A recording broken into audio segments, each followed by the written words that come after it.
Okay.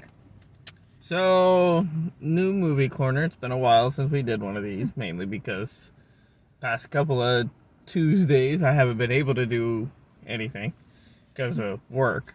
That being said, Double feature today. so we're doing something new, mainly so, we can condense reviews into one video instead of, doing multiple. It is a double feature episode of Movie Corner, and today we are talking about a horror movie and a superhero comedy. More of a supervillain comedy. It's genre specific. Ignore the plane or the planes overhead. As always. So first we're gonna talk about Abigail. So good. It was so over the top and so good. So the movies we saw were Abigail and Villians Incorporated. So we're gonna do Abigail first and all that.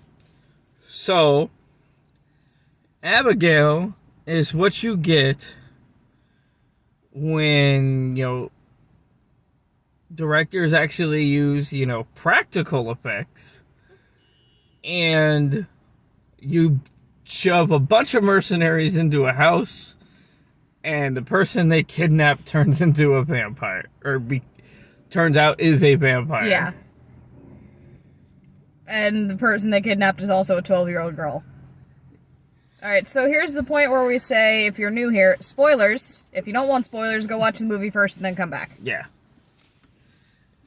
Spoiler-free reviews, it was good and you should go see it. It was explosive for Catherine. Oh my fucking god. Yeah, I wanted to see the movie anyway, and then I realized that Catherine Newton was in it, and I'm like, okay, this is stop being a want, this is becoming I need to see it. Yeah, Lisa Frankenstein has put you in a, how would you say, down spiral in terms of Catherine Newton. Look, all I'm saying is Catherine Newton covered in blood makes any movie. Yeah. So, like I said, the basic plot is 6 mercenaries are hired to kidnap, this girl named Abigail. You slowly learn that all of them are connected to Abigail. And it turns out that she is a fucking vampire and is slightly behind them getting there to begin with. Slightly. Not trying to give too much away. But they're all cliche characters. Yeah, they're mostly character tropes. We have the guy who's all muscle and very low intelligent, but is also funny at the same time. And I also have to look up who played him, because he was funny. Then you have, Catherine's character, who's the tech nerd.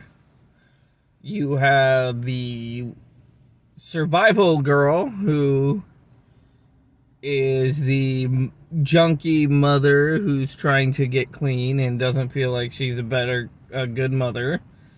You had the dude who ends up backstabbing everybody. Then you have the pothead. And then you have the ex-Marine sniper. And that's their cliches. That's it. That's all they are. They really don't have anyone. Wait, Kevin? Who was that? That was the, Who did he? Peter. No, I'm saying, who did he play in X-Men? Whoever the fuck. That's why he looks so familiar. It's the Blob from X-Men Origins. It's my ear. You're welcome. That's why he looks so fucking familiar. I am trying to figure out why he looks familiar to me. Keep talking while I'm looking. But so it's the, they find out she's a vampire, try to fight for their lives, as the plot and everyone's characters, start to get, unraveled. I think the scene with Catherine in the pool filled with bodies was kind of funny. That was a really well done scene. Yeah. Also, I've got no idea why I know him. I've probably just seen him in previews for shit. I mean, he's in I Am Number 4 as well, so... Which I've never seen. I've been meaning to review it. It's just a very, very bad franchise. But that's beside the point. Well, that explains the In Memory of... The stoner character. Apparently was played by the guy who died last year. Oh. Angus Cloud. Well, he died in the movie too, so... Yeah. Spoilers. His death was kind of funny, though. The movie death, not the real one. Because the real one is just depressing as fuck. Yeah. Depressing as fuck. So, at least the movie one was cool. Oh, yeah. Okay. Well, that makes his character make sense. Makes his character sad, but we're gonna ignore that. Yeah. Back on track. He gets decapitated. So basically you find out that the reason all these characters are gathered into this house is that they've all betrayed Abigail's father at some point, and Abigail is a child wanting, daddy's approval, and over the past couple of centuries has been killing off all of daddy's enemies, thus the pool filled with bodies. So the moral of the story is, spend time with your children or they become murderous vampires. That's why the one guy looked familiar. Oh, yeah. Yeah, the guy who orchestrates them getting there, who you think orchestrates them getting there, was apparently in a single episode of Leverage, that's why I recognized him. He's been in other stuff. Yeah, he's been in a lot, but that's what I recognize him from. You talk about Lambert? Yeah. So, it's all vampire shenanigans. They try, like, a bunch of the normal ways to kill a vampire, and they all fucking fail. But, not to do too much spoilers, the special effects in this movie are ridiculous. They're so good and so over the top. I love it so much. Anytime a vampire dies, they literally just explode. Like, there's no, dying into dust or... Twilight glittery. Buffy would have been so much better if they exploded like that. Like, it's just straight up explosions and blood and guts. Just fucking go everywhere. It's amazing. And it's so practical. Like, to the point where, like, when you first see what her actual weaknesses are... they're in a room and, the light shines on her arm and her arm just explodes. And she just goes, woo! Baby. Ow. Yeah. Continue. Just stop shrieking at me. I'm not shrieking at you. Shrieking next to you. Yes, and it hurts. Stop being oversensitive to everything. Wait until my fucking new earplugs come in. Anyway. But, like, you see her expression just like, I'm not used to this at all. Yeah. But throughout the movie, Abigail and her character, they're all given code names, and the main girl's name is, Joey. Yeah. And, throughout it, they get closer because, she tries to be more of a mother to Abigail. What are you... I need to double... Yeah, this is not the first time her father's played a vampire. Oh. He's Matthew fucking Claremont. Oh, yeah. Oh my god. Oh, you're looking at the IMDb. Yeah, I IMDb people while we're doing this. Yeah. He's Matthew fucking Claremont. Okay, so we see how the romance vampire would act if he decided to go crime lord murder instead. Yeah. Jesus, that's why he looked familiar. I had a brief stint where I was obsessed with Discovery of Witches. But there is one thing about the movie that was unexpected. I wasn't expecting so many twists and turns with, the plot. Like, a lot of it was set up really well, too. Like, the second we see that statue in the library, I kind of knew where it was going. Yeah. But, Frank is the main douchebag.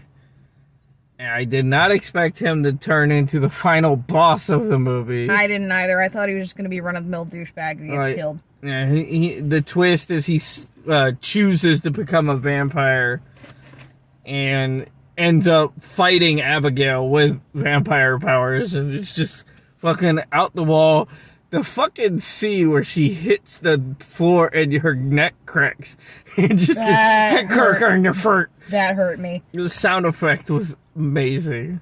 Well, the girl who plays Abigail has a very diverse filmography, seeing as she has played Matilda Wormwood as well. Yeah, she's Matilda in the musical. I did not know that. I didn't know there was a movie version of that. That's on Netflix. Okay, so we're watching that later. Anyway. I'm down. I haven't actually seen it yet. But yeah, and like I said earlier, that actress is gonna go places when she gets older. Yeah, she was incredible. Like, it takes a lot for a kid actor to pull off something like that and, like, be that convincingly threatening. Like, you legitimately feel like this little girl will rip your guts out. Like... I mean, she literally will. Yeah. And you, like... It's just hard for a kid actor to get that, like, threatening out. Without it looking cheesy as Yeah, hell. like, certain movies do it really well. Like, the kid from The Omen was... Or Orphan. I don't know that I've seen that one. The girl from Orphan is great. But, like, I would put her up there with the kid from Omen. Like, she's that... Depends on if you're talking about the original or the remake. When do I ever talk about a remake? The original. Let's be real here. She's right up there.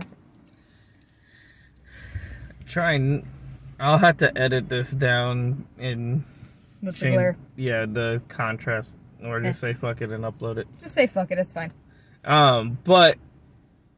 I really enjoyed this. If you like schlocky, comedic horror movies, you'll enjoy this.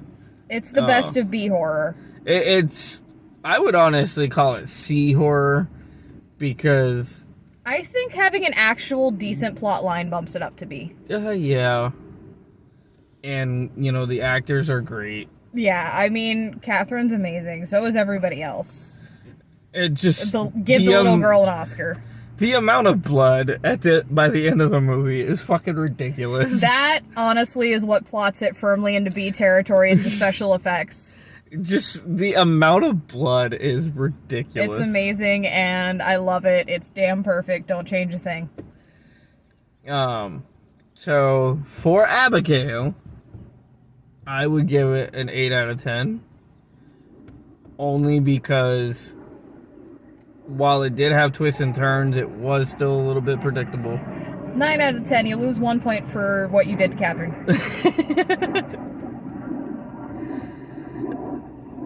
You're over-starring things. I'm sorry. Yes. Welcome to... This is the contrast here.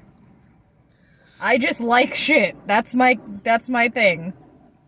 You're a negative Nancy over here. I'm just like, yeah, it's a fucking good movie. It entertained me. That's what movies are supposed to do. Good job. 10 I'm out of 10. not negative Nancy. I'm righteous Rebecca. Thank you.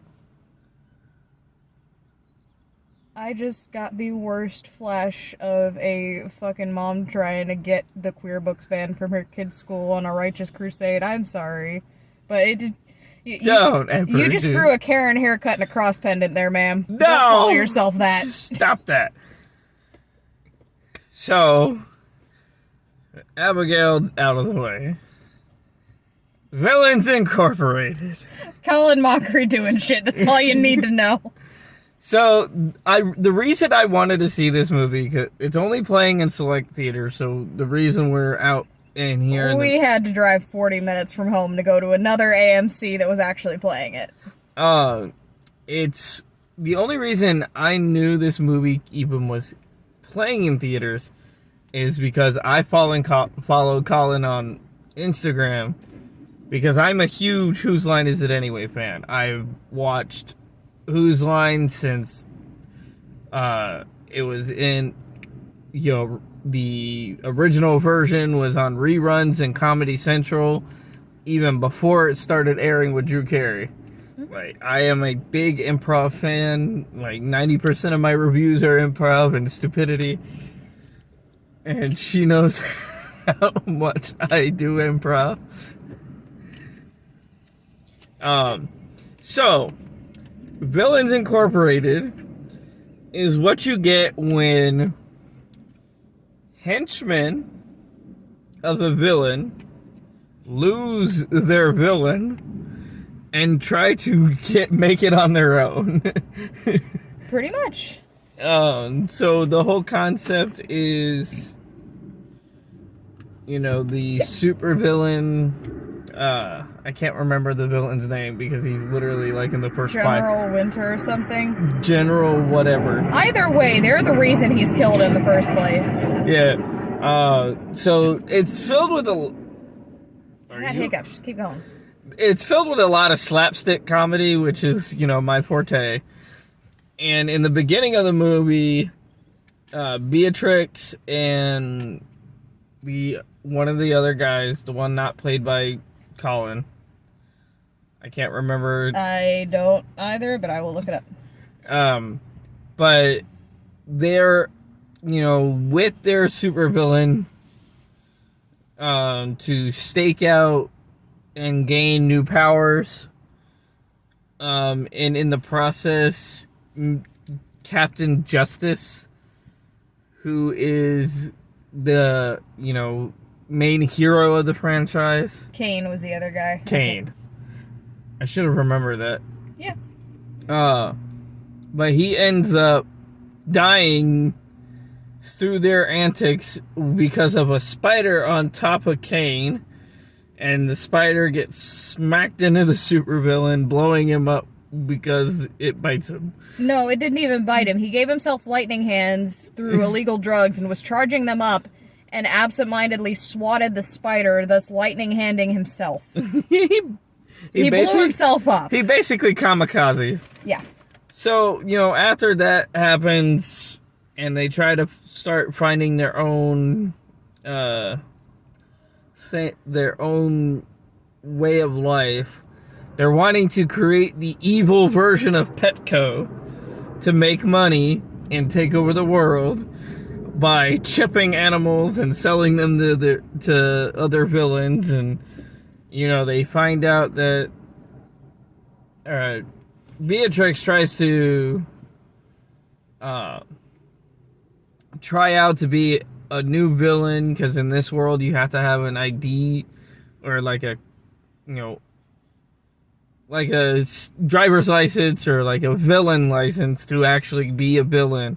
But because she has no power, they're stuck as hench people. Yeah.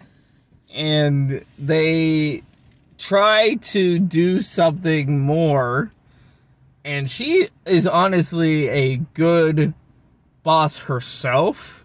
Yeah. And it's just, hijinks ensue. And in a way, she kind of plays the straight man to Colin's fucking batshit insanity. Just I want to know how much of this movie was Colin's improv, because a lot of his scenes he was the only one in the shot. Probably because they couldn't have anybody else on camera because they were just fucking breaking every time he said something. So most of what Harold says... The shot where he's pretending to be a Stalin clone on the phone with Sigma. So, the basic plot for the rest of the film after the hero dies is while they're doing all this stuff to create, you know, cyborgs and get powers on their own, the character named Sigma, who's played by another Whose Line alum, Jeff Davis,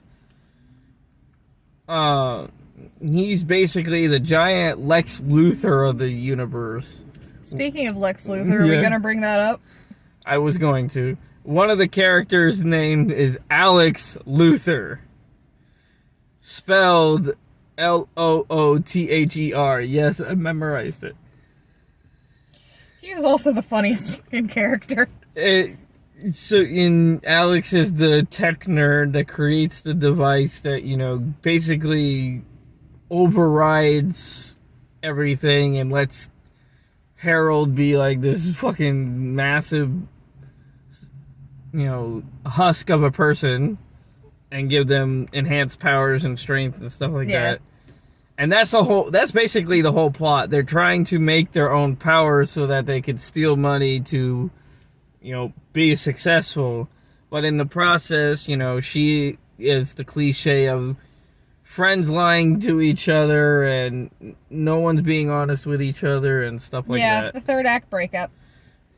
Speaking of, I'm very glad that the only romance subplot was Colin. Instantly falling in love with the fucking random chick. But, you know, it's a superhero comedy. He just saw an old woman with dentures and was like, I'm gonna get me some of that. I'm gonna get a gum job. And from the sounds of it, he did. But it's a superhero comedy. You get what you get on the 10. Yeah. Especially when it has a Whose Line actor in it.